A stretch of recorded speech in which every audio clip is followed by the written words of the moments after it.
va continuer sur notre série, du coup, qui est Mes mots ont un pouvoir.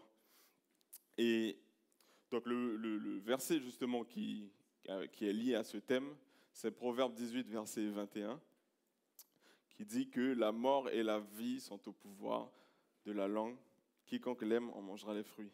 Et moi, je trouve ça vraiment fou que Dieu dise, c'est Dieu qui le dit, c'est pas nous. C'est-à-dire que nos mots ont un pouvoir. Il y a un pouvoir de vie, il y a un pouvoir de mort, il y a un pouvoir, en fait, notre langue peut détruire, notre langue peut bénir, peut construire. Et ça, c'est vraiment une grâce de le savoir sur la bonne chose, bien sûr, quand on a les bonnes choses. Mais si nos mots ont un pouvoir, à combien plus forte raison les mots de Dieu ont un pouvoir. La parole de Dieu est puissante. Et en fait, le titre de mon message ce matin, c'est « Confesse la parole de Dieu ».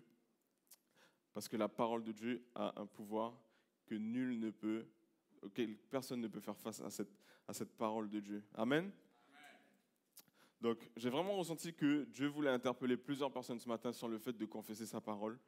Confesser sa parole dans tous les domaines de notre vie, surtout quand c'est pas facile, surtout quand c'est difficile. Et mon premier point ce matin, c'est confesse la parole de Dieu face aux échecs de la vie. Parce que on peut échouer dans plein de domaines de notre vie, on peut faire face à plein d'échecs. La vie, elle est courte, mais elle est longue dans notre conception. Et il y a plein de choses qui peuvent arriver dans notre vie où on peut se trouver dans une situation d'échec. Ça peut être au niveau relationnel, ça peut être au niveau du travail, ça peut être au niveau des études, ça peut être au niveau du coup des finances, puisque les échecs entraînent forcément d'autres échecs.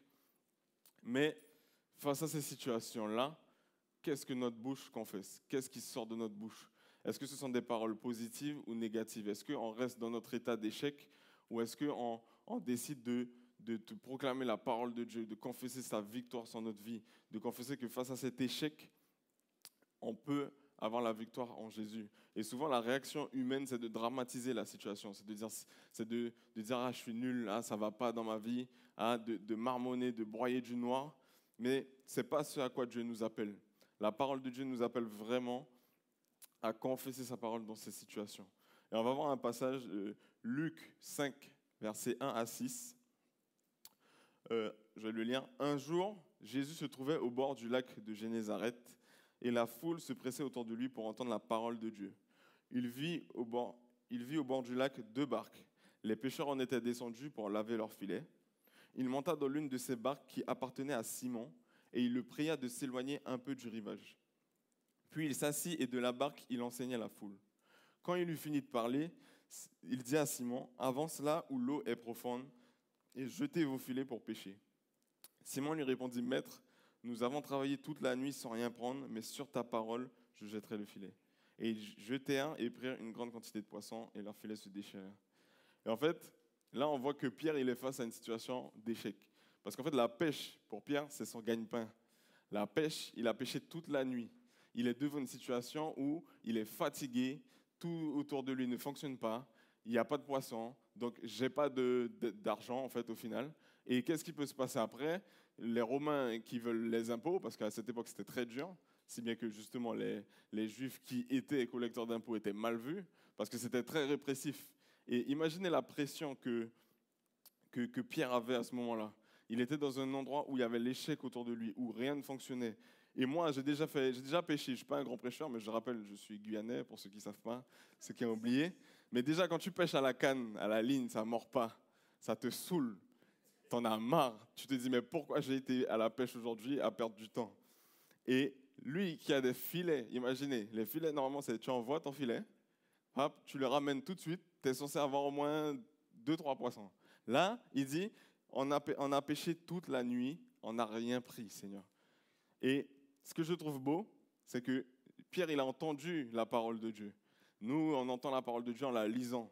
Donc, il a retenu, il a vu qu'il y avait un pouvoir dans ce que Jésus disait. Il y avait des choses qui venaient en lui, qui agissaient. Et quand Jésus lui dit, va, envoie ton filet, il dit, sur ta parole, Jésus. Il n'y a rien je ne vois rien autour de moi qui fonctionne. J'ai pêché toute la nuit, on n'a rien pris. Mais si toi, après ce que je t'ai entendu dire, après la puissance de ton enseignement, de tes paroles qui sortaient, je jette le filet. Et il a jeté le filet et c'était rempli à craquer. Et vraiment, il y a un appel ce matin à devant cette situation, je ne sais pas par quel échec tu passes, je ne sais pas c'est quoi, si c'est sentimental, si c'est professionnel, si c'est les finances qui ne vont pas, mais confesse cette parole de Dieu sur ta vie. Jérémie 29, versets 11 à 12. Car je connais les projets que j'ai formés sur vous, dit l'Éternel, projets de paix et non de malheur, afin de vous donner un avenir et de l'espérance.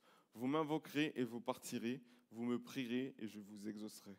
Alors confesse cette parole. Si tu penses que ton avenir est noir, si tu penses que les choses ne vont pas, confesse que Dieu a un plan parfait pour ta vie.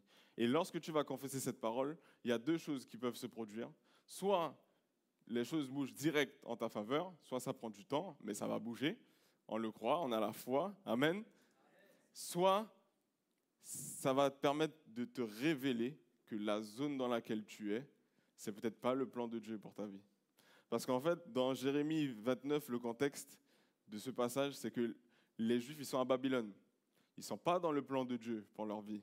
Ils ne sont pas dans la zone que Dieu avait dit, ce n'est pas là le plan que Dieu avait prévu pour eux. Ils étaient captifs, ils avaient désobéi. Et ils étaient dans un plan que Dieu n'avait jamais pensé pour eux. Mais peut-être qu'aujourd'hui, Dieu t'interpelle et te dit, pendant que tu confesses ma parole, je vais te révéler quel est mon plan pour toi. Et alors que tu quitteras le plan dans lequel tu es, que Dieu n'a pas prévu pour toi, tu partiras vers le plan de Dieu. Et Dieu te dit que quand tu l'invoqueras, il t'exaucera. Et tu dois confesser cette parole. Quand tu penses que ce plan-là, il est dur à quitter, Dieu te révèle que ce n'est pas le plan qu'il a prévu pour toi et que tu vas vers le plan de Dieu, tu confesses que Dieu, quand tu t'adresseras à lui, il t'exaucera. Et quand tu le prieras, il écoutera tes prières et il t'exaucera. Amen. Et vraiment, il y a un appel pour plusieurs ce matin, je le sens vraiment que tu dois te rappeler que les mots de Dieu ont un pouvoir. Si tes mots à toi ont un pouvoir, imagine ceux de ton Dieu. Donc, confesse la parole. Ne confesse pas des choses négatives. Si tu es dans une situation d'échec, confesse la parole de Dieu sur ta vie. Amen. Et il y a un deuxième domaine où vraiment, il faut confesser la parole de Dieu sur ce sujet, c'est le péché. Parce que le péché, pour moi, c'est la pire des choses qui puissent exister. Bon, ça, on le sait tous. Mais c'est vraiment la seule chose qui peut t'éloigner de Dieu. Le seul moyen que Satan peut utiliser pour t'éloigner de Dieu, c'est le péché. Tu peux avoir des choses qui ne se passent pas bien dans ta vie, qui ne t'éloignent pas forcément de Dieu, où tu es là. Mais le péché t'éloigne absolument de Dieu. Et face au péché, il faut confesser la parole de Dieu. Il faut avoir une parole d'encouragement. On va voir ça. C'est que, de toute façon, avant le péché, il y a la tentation. Donc, déjà, lorsque la tentation vient, on est censé confesser la parole de Dieu. Dans 1 Corinthiens 10, verset 13, il est dit « Aucune tentation ne vous est survenue qui n'ait été humaine, et Dieu qui est fidèle ne permettra pas que vous soyez tentés au-delà de vos forces. Mais avec la tentation, il préparera aussi le moyen d'en sortir, afin que vous puissiez la supporter. » Amen. En fait, ça c'est quelque chose que j'ai expérimenté. Face à la tentation, si au lieu de réfléchir, réfléchis pas, confesse la parole de Dieu. Tu dis, Seigneur, tu m'as donné la force d'en sortir. Seigneur, la tentation là, tu as dit qu'il n'y a aucune tentation qui n'ait été humaine. Alors je viens devant cette tentation et je dis, tu n'as aucun pouvoir sur moi, puisque les mots de Dieu, la parole de Dieu a un pouvoir plus puissant que cela, plus puissant que la tentation qui vient. Et Dieu te donne la force de supporter la tentation et il te donnera le moyen d'en sortir. Donc je ne sais pas s'il y a quelqu'un qui est dans cette situation ce matin, mais proclame, confesse que Dieu te donne la force de supporter et de sortir de cette situation. Amen. Quand tu réalises cette parole, crois-moi que ça fonctionne. Crois-moi que moi, je l'ai expérimenté et ça fonctionne. Et si jamais la tentation est arrivée, tu es tombé, c'est encore plus le moment où tu dois confesser que ton Dieu est fidèle. Parce que la mauvaise culpabilité, elle peut vite arriver. Satan, il est fort pour ça. Tu as péché et là, il y a comme un poids là qui t'empêche d'aller dans la présence de Dieu. Il y a quelque chose qui te tire en arrière, qui t'empêche d'aller vers Jésus. Et le seul moyen pour moi d'y arriver, c'est de confesser sa parole. Tu as péché, confesse ton péché. Ne perds pas de temps, confesse ton péché. Ton Dieu est fidèle. La Bible dit que Dieu est fidèle et juste pour nous pardonner nos péchés. Amen. Et Confesser ton péché, c'est pourquoi? C'est parce que tu dois d'abord enlever le poids de ton péché. Le pouvoir de la confession. Quand on dit, on confesse la parole, mais avant, confesse ton péché. Dans Psaume 32, on le voit. David, il dit, tant que je me suis tu, mes os se consumaient, je gémissais toute la journée, car nuit et jour, ta main s'apesantissait sur moi. Ma vigueur n'était plus que sécheresse, comme celle de l'été. Je t'ai fait connaître mon péché, je n'ai pas caché mon iniquité. J'ai dit, j'avouerai mes transgressions à l'Éternel, et tu as effacé la peine de mon péché. La confession a un pouvoir. Si tes mots ont un pouvoir, quand tu viens devant Jésus, tu dis, Seigneur, j'ai péché. Déjà, il y a le poids qui sort. Il y a la culpabilité qui s'en va. Et une fois qu'il y a la culpabilité qui est partie, tu peux confesser que ton Dieu est fidèle et juste pour te pardonner dans 1 Jean 1, verset 9. Et il dit aussi pour nous purifier de toute iniquité. Et si tu as péché, va au trône de la grâce. Approche-toi de Jésus. Il te dit, venez avec assurance. Ne doutez pas de ma capacité à vous pardonner. Et je viens devant toi, Seigneur, devant le trône de la grâce, et je confesse, Seigneur, que tu as la capacité, toi, pas moi, de me purifier de toute iniquité. Et devant le péché, la confession de son péché et de la parole de Dieu, c'est important. C'est vraiment quelque chose qu'il faut absolument faire. Et même si nous demeurons infidèles, c'est ce que j'aime avec Dieu, franchement, c'est incroyable. Dans 2 Timothée 2, verset 13, si nous sommes infidèles, il demeure fidèle car il ne peut se renier lui-même. Et Dieu m'a préservé de ça. Mon témoignage, c'est quoi? C'est que Jésus il m'a appelé, j'ai ressenti son amour, j'ai pleuré parce qu'il m'avait pardonné, j'étais touché par sa grâce. Mais après, ma vie n'a pas changé tout de suite. Après, j'ai commis des erreurs aussi, j'ai péché encore face à Dieu. Mais je gardais toujours ces paroles serrées contre mon cœur, disant, Seigneur, tu es fidèle, je crois que toi, tu as la capacité de me purifier. Et je confessais ces paroles parce que je savais, j'avais compris que la parole de Dieu avait un pouvoir, qu'il y avait un pouvoir derrière ça, qui me permettait de vaincre l'ennemi. Amen. Et il y a un 3e point que je veux voir, c'est face à la maladie, confesse la parole de Dieu. Et en fait, la maladie, c'est quelque chose, quand tu ne le vis pas, tu ne peux pas savoir ce que c'est. Dieu merci, moi tout va bien dans la santé, mais il y a des gens ici qui peut-être ne vont pas bien, qui ont des soucis de santé. Et Dieu te dit ce matin, face à ta maladie, confesse sa parole. Confesse ce que dit sa parole. Et moi, il y a un passage c'est un passage qui me marque à chaque fois que je le lis. C'est le passage qui parle du centenier. C'est dans Luc 7, versets 6 à 10. Le centenier, en fait, il a son serviteur qui est malade et son serviteur a besoin d'être guéri. Donc, il envoie les anciens des Juifs avec qui il était très proche. Il les a même aidés à construire la synagogue. Il dit, allez vers Jésus pour lui dire de venir pour guérir mon serviteur. Et dans le verset 6, Jésus, étant allé avec eux, n'était guère éloigné de la maison, quand le centenier envoyait des amis pour lui dire, Seigneur, ne prends pas tant de peine, car je ne suis pas digne que tu entres sous mon toit. C'est aussi pour cela que je ne me suis pas cru digne d'aller en personne vers toi, mais dis un mot et mon serviteur sera guéri. Car moi qui suis soumis à des supérieurs, j'ai des soldats sous mes ordres, je dis à l'un va, il va, je dis à l'autre viens, il vient, et à mon serviteur fais cela, et il le fait. Lorsque Jésus entendit ces paroles, il admira le centenier, et se tournant vers la foule qui le suivait, il dit, je vous le dis, même en Israël, je n'ai pas trouvé une aussi grande foi. De retour à la maison, les gens envoyés par le centenier trouvèrent guéri le serviteur qui avait été malade. Et ce que j'aime avec le centenier, c'est que, est-ce que vous vous rappelez du passage de Jairus? Jairus, qui est un chef de synagogue, n'avait pas compris ce que le centenier avait compris sur la puissance de la parole de Dieu. Que lorsque Dieu dit un mot, il y a quelque chose. Le centenier, il avait compris les petits pouvoirs de ces mots. Il a dit, moi, quand je dis va, ils vont, mes serviteurs. Quand je dis viens, ils viennent. Il y a une action. Quand sa parole est prononcée, il y a une action qui vient après. Et il dit, Seigneur, si moi, mes mots ont ces pouvoirs, toi, de là où tu n'as même pas besoin de venir sous mon toit. Dis seulement un mot et mon serviteur sera guéri. Et c'est vraiment impressionnant de voir qu'un Romain, un païen, quelqu'un qui n'était pas chef de synagogue, avait compris quelque chose que Jairus n'avait pas compris. Jairus, il a tiré Jésus, viens dans ma maison, il faut que tu viennes, il faut que tu... Alors que le Romain, il a dit, Seigneur, viens pas, dis un mot. Ta parole est puissante, dis seulement un mot. Si mes mots ont un pouvoir, tes mots ont un pouvoir encore plus puissant, au point de guérir mon serviteur de là où tu es. Amen. Et la maladie, c'est quelque chose de terrible. Moi, j'avais une tante qui avait un cancer. C'est vraiment quelque chose de terrible. C'est vraiment quelque chose qui, des fois, même dans une famille, ça peut être compliqué à cause de tout cela. Mais face à cela, on peut décider de confesser ce que Dieu nous dit, de confesser la parole. Dans Ésaïe 53, verset 5, « Mais lui, il était blessé à cause de nos transgressions, brisé à cause de nos fautes. La punition qui nous donne la paix est tombée sur lui, et c'est par ses blessures que nous sommes guéris. » Et vraiment, face à la maladie, on peut confesser ça. On peut dire, Seigneur, j'ai besoin de toi. Seigneur, tu as tout accompli à la croix.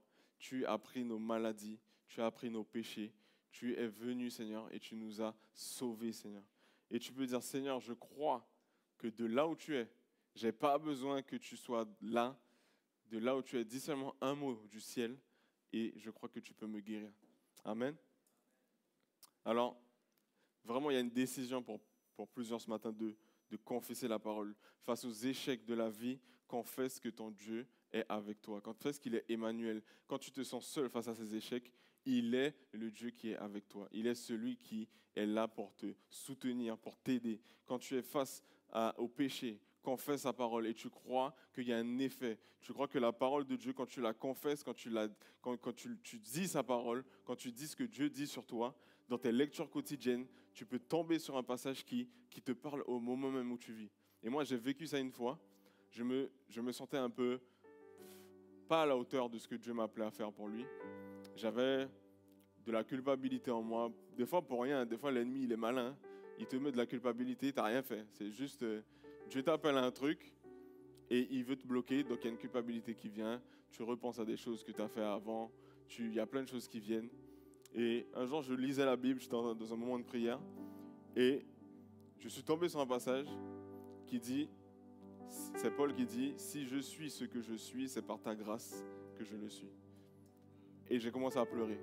Et j'ai dit, « Seigneur, si toi t'acceptes de me prendre avec mes défauts, j'accepte moi de me prendre avec mes défauts. » Et j'ai confessé sa parole sur ma vie. J'ai dit, « Seigneur, je suis ce que je suis, c'est par ta grâce que je le suis. » Et ça, c'est quelque chose qui m'a vraiment marqué, qui m'a béni.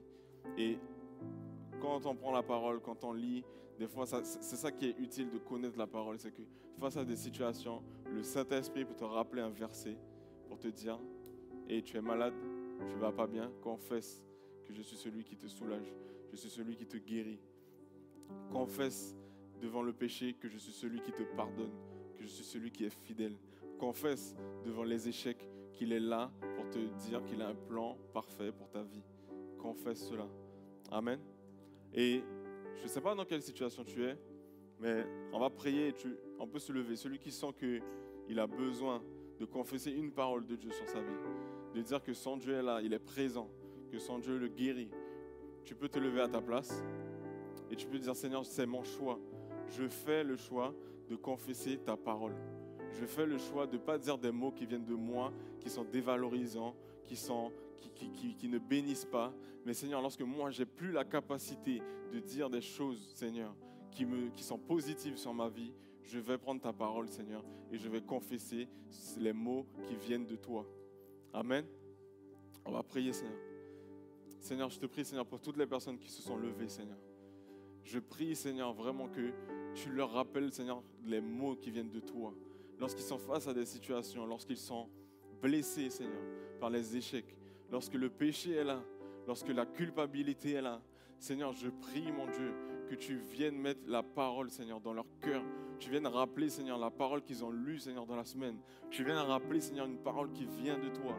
Hein? Tu viens vraiment face à la maladie, Seigneur. Si tu es malade ce matin, confesse, nomme ta maladie et confesse que ton Dieu est celui qui t'a guéri, que la parole de Jésus, la parole de Dieu dit qu'à la croix, il a tout accompli et que la guérison est là. Tu peux la nommer, tu peux dire, « Seigneur, je ne sais pas c'est quelle maladie. » Tu donnes le nom, tu dis, « Seigneur, aujourd'hui, Seigneur, je confesse que tu me guéris. Amen. Aujourd'hui, Seigneur, face à l'échec, je confesse que tu as un plan parfait pour ma vie. Aujourd'hui, face au péché, Seigneur, je confesse, Seigneur, que tu es fidèle, que tu me pardonnes, que rien ne peut m'empêcher de m'approcher du trône de la grâce. C'est toi qui le dis, Seigneur. Et même si je dis le contraire, même si des pensées viennent me dire que ça ne va pas, que je ne peux pas aller vers toi, Seigneur, je prie, Seigneur, au nom de Jésus, pour toutes les personnes qui s'est levées, Seigneur, que tu rappelles les mots qui viennent de toi, Seigneur, au nom de Jésus. Amen. On peut se lever ensemble? On va prier pour juste dire merci, Seigneur, pour ta parole. Merci pour qui tu es. Seigneur, mon Dieu, merci pour ce temps, Seigneur, qu'on a passé dans ta présence. Merci pour la louange, Seigneur, ce matin. Merci pour la parole que tu as associée à la louange, Seigneur. Merci pour ce temps qu'on vit dans ta présence, Seigneur. Merci pour toutes les personnes qui sont là, Seigneur. Même celles qui ne se sont pas levées, Seigneur. Je prie, Seigneur, qu'ils confessent, chacun de nous, ayant la capacité, ayant la compréhension que ta parole est puissante pour agir et que nous devons, Seigneur, confesser ta parole. Au nom de Jésus.